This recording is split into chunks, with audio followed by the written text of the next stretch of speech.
안녕하십니까, 김대현입니다. 오늘은 UFC 경기는 아니지만 많은 격투기 팬 여러분들의 관심을 모았던 마이크 타이슨 선수의 제이크 폴과의 경기 리뷰를 해보도록 하겠습니다. 타이슨의 팬 여러분들이 계셨다면 가슴이 아팠을 경기였고, 저희 막내 아들 세진이도 이 경기를 봤는데 영어 과외를 하러 가서 이 경기를 봤어요. 영어 선생님께서 저희 체육관에 다니시는 미국인 관원분이세요. 그래서 인연이 되어서 세진이도 선생님한테 과외를 좀 받고 있는데, 세진이가 가기 전에 물어보더라고요. 아빠, 나 오늘 타이슨 경기 쌤하고 같이 보면서 수업해도 돼? 세진이가 격투기를 굉장히 좋아해서 UFC 할 때하고 시간이 좀 겹치고 그러면 쌤하고 같이 보면서 수업을 받거나 하거든요. 그래서 당연히 좋다고 타이슨 경기를 쌤하고 같이 보고 저하고 얘기를 하는데, 타이슨이 아무것도 안 했다고. 그리고 경기 전에 전성기 시절의 타이슨의 모습이 나왔는데 다른 사람 같았다고. 저희 세진이가 약간 정이 많은 편이거든요. 정이 많고 동정심 같은 게 좀 많아요. 그러다 보니까 제 어린 시절의 영웅을 저희 막내 아들이 걱정하는 그런 모습을 봤습니다. 이게 뭔가 싶어서 좀 다운을 받아놓고 못 보고 있다가 좀 보고 얘기할 만한 걸 조금 생각을 해봤고요. 초반에는 밀고 들어가는 리듬이 나쁘진 않았다고 보여요. 타이슨 선수가 좀 경쾌하게 밀고 들어가는 것들이 있었고, 제이크 폴은 많은 사람들이 마이크 타이슨을 괴롭혔던 문법, 타이슨이 들어왔을 때 뒤로 계속 빠져서 타이슨이 좋아하는 그런 펀칭 거리를 주기보다는 클린치를 많이 활용을 해주는 것을 특히 초반에 많이 활용하는 모습을 보여줬었고요. 근데 경기가 계속 흘러갈수록 그런 건 거의 필요가 없었죠. 왜냐면 순수 복싱만으로도 제이크 폴이 타이슨을 압도했기 때문에 굳이 클린치 전략을 로건 폴이 메이웨더에게 했던 것처럼 그렇게 쓸 필요가 없었습니다. 약 3라운드부터 큰 펀치를 마이크 타이슨이 허용하기 시작했는데, 간단히 저는 얘기해서 왜 픽오브 스타일을 저희가 따라하면 안 되는지 마이크 타이슨의 이번 복귀전을 보면 나왔다고 생각을 해요. 마이크 타이슨의 전성기 때 모습을 보시면 픽오브 스타일이 갖고 있는 단점들을 본인의 능력으로 아예 그냥 그런 단점이 없는 것 마냥 플레이를 했단 말이죠. 근데 이제 마이크 타이슨이 늙어서 신체 능력이 다 떨어지니까 이날 경기를 보시면 픽오브 스타일이 어떤 약점을 갖고 있는지가 상당히 극명하게 나옵니다. 픽오브 동작이 뭐죠? 이렇게 턱에 가드를 올리고 움직이면서 들어가는 건데, 상대가 잽을 할 때 이쪽으로 피하고 또 라이트가 올 때 이쪽으로 피한다. 이게 이제 픽오브 스타일인 거잖아요. 위빙 동작도 섞는 거고. 근데 이게 스피드가 안 되다 보니까 피하고 또 피할 때 상대가 더 빨리 들어오면 굉장히 세게 맞습니다. 픽오브 동작을 제이크 폴이 따라다니면서 마이크 타이슨을 때리니까 굉장히 펀치가 크게 들어가는 장면들이 나왔어요. 당연히 타이슨의 팬 여러분들께서는 슬픈 장면이었지만, 체육관을 운영하는 입장에서 말씀드리면 체육관 관장으로서는 굉장히 자주 보는 광경들이에요. 마이크 타이슨은 젊은 시절에 그런 일들을 안 당했었던 거죠. 하지만 마이크 타이슨을 따라하려고, 그런 픽오브 스타일을 따라하려고 시도하는 분들이 당하는 형태 그대로 이번 경기에서 많이 그림이 나왔습니다. 타이슨 입장에서 봤을 때는 참 슬픈 일이기도 했는데요. 제가 예전에 픽오브 스타일에 대해서 좀 설명을 드린 영상도 있었는데, 이 픽오브 스타일은 결국은 전진 몰빵 자세입니다. 계속 앞으로 가지 않으면 이 픽오브 스타일은 힘을 잃는 자세라는 것을 저희가 배울 수가 있어요. 그리고 앞으로 들어가는데 앞으로 딱 치고 들어가는, 흘리고 치고 들어가고 흘리고 치고 들어가고 하는 탄력, 스피드, 이런 것들이 없으면 참 힘든 자세예요. 세상 일이 모든 것들이 그렇잖아요. 어딘가에 몰빵되어 있는 형태로만 가면은 이거는 뒤가 없는 거잖아요. 플랜 B가 없는 거잖아요. 이 픽오브 스타일은 사실 그렇다는 것을 이번 타이슨의 경기를 보면서 많이 느낄 수가 있습니다. 정타를 많이 맞으니까 나중에는 마이크 타이슨이 제이크 폴이 뭔가를 뚜렷이 하지 않는데도 잘 못 들어가죠. 타이슨 선수가.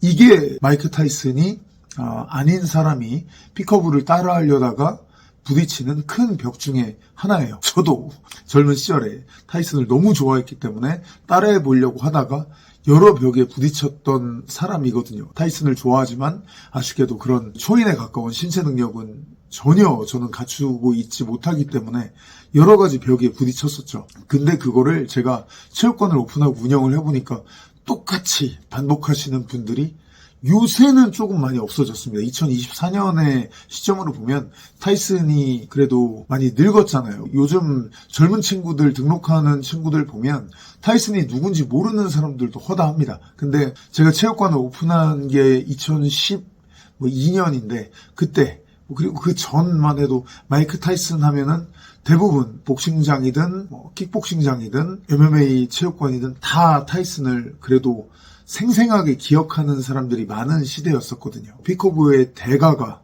그 피커브가 통하지 않았을 때 좌절하는 모습 이런 것들을 볼 수가 있었고요. 이날 경기를 다시 보시면 마이크 타이슨의 베스트 샷은 레프트 훅이 한 두세 차례 정도 제이크 폴에게 들어갔는데 순간을 다시 보시면 타이슨의 자세가 사우스포 자세로 서 있습니다. 왼손잡이 자세로 서 있는 상황에서의 레프트 훅이 제이크 폴에게 들어갑니다. 이것은 무슨 얘기냐면 마이크 타이슨이 갖고 있는 픽업 스타일 자체가 스위치를 할 수밖에 없습니다. 물론 마이크 타이슨은 잽을 칠 때는 레프트 잽을 위주로 세팅을 하면서 밀고 들어가서 다음 펀치들을 냈어요. 사우스포로 아예 원거리에서부터 서서 라이트 잽으로 똑같이 레프트 잽처럼 세팅하고 반대쪽 각을 먹고 가는 패턴은 거의 없었어요.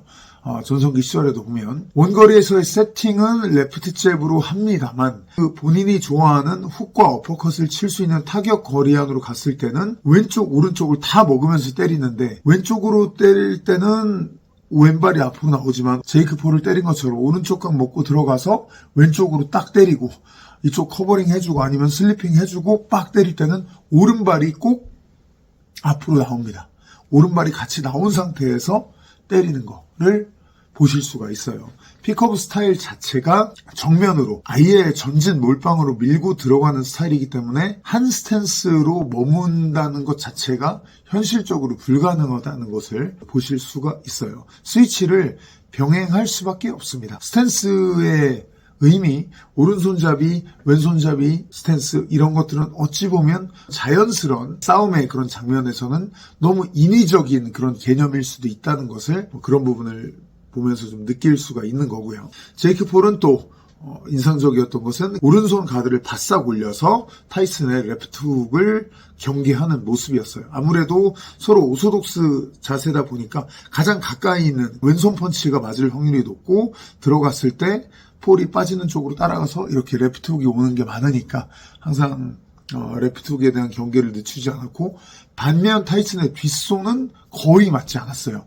이미 타이슨이 치려고 하면은 제이크 폴이 빠져있는 경우가 많았죠. 그만큼 뒷손을 맞추기에는 마이크 타이슨이 너무 느려졌다라는 것을 저희가 확인할 수가 있었고요. 경기 후반으로 갔을 때 보면 생각보다는 마이크 타이슨이 정타만 허용하는 게 아니라 제이크 폴의 공격을 좀 막아내는 모습들도 나오긴 했어요. 로이 존스 주니어가 해설을 하면서 그 부분을 칭찬하기도 했는데 근데 확실한 건 결국 후반으로 갈수록 상대방 펀치가 나올수록 초반에 잠깐 경쾌했던 움직임과는 달리 발이 붙는 모습이 나왔어요. 타이슨의 전성기 시절에도 저희가 돌이켜보면 상대 펀치가 좀 위협적으로 들어온다는 순간이 있으면 그 전까지는 머리하고 발이 협응이 잘 되어서 잘 움직이다가 빡빡빡 길고 빠른 사람들의 펀치 같은 게 들어왔을 때는 마이크 타이슨조차도 픽업 스타일의 달인, 머리와 발을 함께 움직이는 스타일의 달인인 타이슨조차도 발이 붙습니다. 이날 타이슨은 머리를 움직이고 발도 움직여보려고 하는데 길고 빠른 제이크 폴이 멀리서 툭툭툭 들어오는 게 젊은 시절이었으면 그걸 흘리고 들어가고 했을 텐데 그게 얼굴에 와서 자꾸 맞으니까 이건 인력으로 될 수 있는 일이 아니었어요. 어쩌겠습니까? 반응 속도가 떨어졌는데 이건 어쩔 수가 없는 거죠. 반면 정타를 꽤 맞았음에도 불구하고 그리고 제이크 폴이 제가 봤을 때는 과거 타이슨이 상대했던 헤비급 선수들 중에 빠른 사람들도 꽤 있었거든요.